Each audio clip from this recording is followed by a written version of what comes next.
The next topic is trading procedure on stock exchange. How do we trade on stock exchange? So these are the various steps which would be telling you about how do we operate, how do we do trading on stock exchange.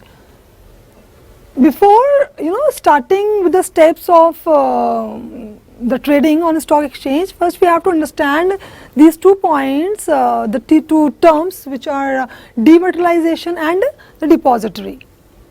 What dematerialization is? Dematerialization is it is holding the securities in the electronic form. When we are holding securities in an electronic form, or we are doing trading online, that is called dematerialization. Like demat account is just like a bank account. It is just like a bank account. Likewise, we have an account in the bank, that is called the bank account. Fine. If we are having any account in an electronic form, right, that is called the demat account. We have a bank, we do cash transactions in a bank.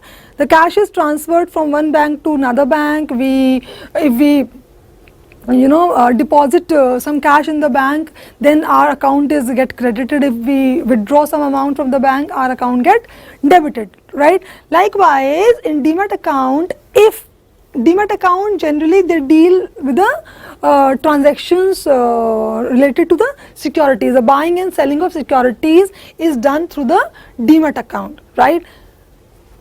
If we are buying, if we are selling shares, right, if our shares are being sold from our account, then our account will get debited. And if we have purchased, if we have bought some shares, then our demat account would be credited. Fine. So it works like a bank account.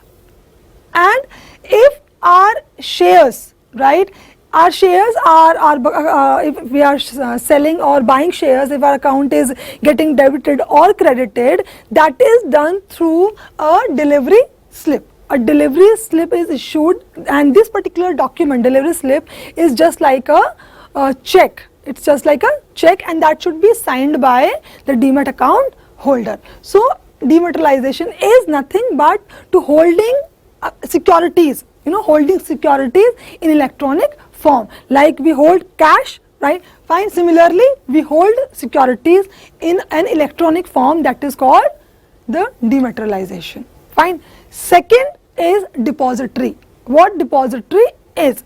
Depository is an organization which holds shares in a demat form, or electronic form. Means holding securities is called dematerialization. Holding securities in a electronic form, that is called dematerialization. But the organization which is holding securities in electronic form, that organization is called depository.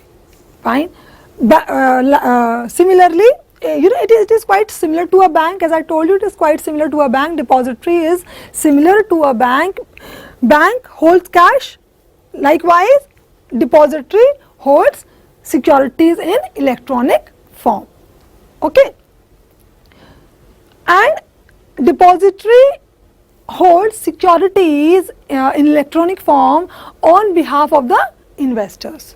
On behalf of the investors, and investors can anytime withdraw securities from a depository. As we withdraw cash, when we require cash, we withdraw cash from our account, from our bank account. Similarly, an investor can withdraw securities from the depository.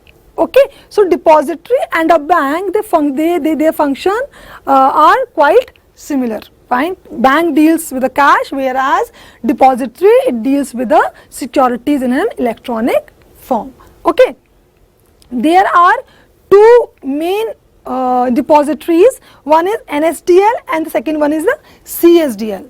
NSDL is a National Securities Depository Limited, and CSDL is Central Depository Services Limited. These two depositories, they operate through the intermediaries, or we call them as depository participants or the contact point, right? Depository participants are the link, they basically they bring together the depository and the investors. So these intermediaries or the depository participants, they are different banks or non-financial institutions. What do they do? These intermediaries, they open and facilitate trading and charge for opening demat account. Means these depository participants, they get the demat account open for the investors, fine, and they charge some fees for opening these demat accounts or providing facilities to the investors. Okay, so I hope that these two important terms, they are quite clear to you, and they are important for understanding the steps which are required, for the steps which are there for the trading on the stock exchange. The first step is the selection of a broker. Selection of a broker, before doing any trading on stock exchange, an investor has to select a broker.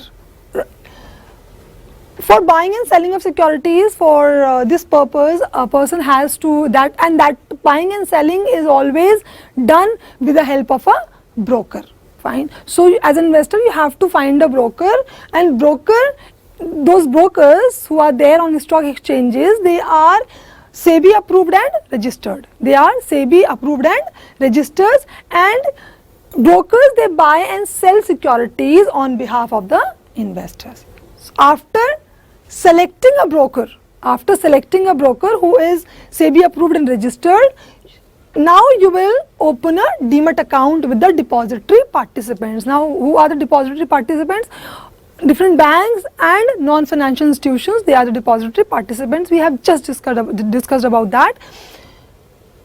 What demat account is? Demat account, they are opened with the depository participants, and these accounts, they are necessary to trade in a listed securities online. If you don't have any demat account, you will not be able to do the trading or buying and selling of securities online.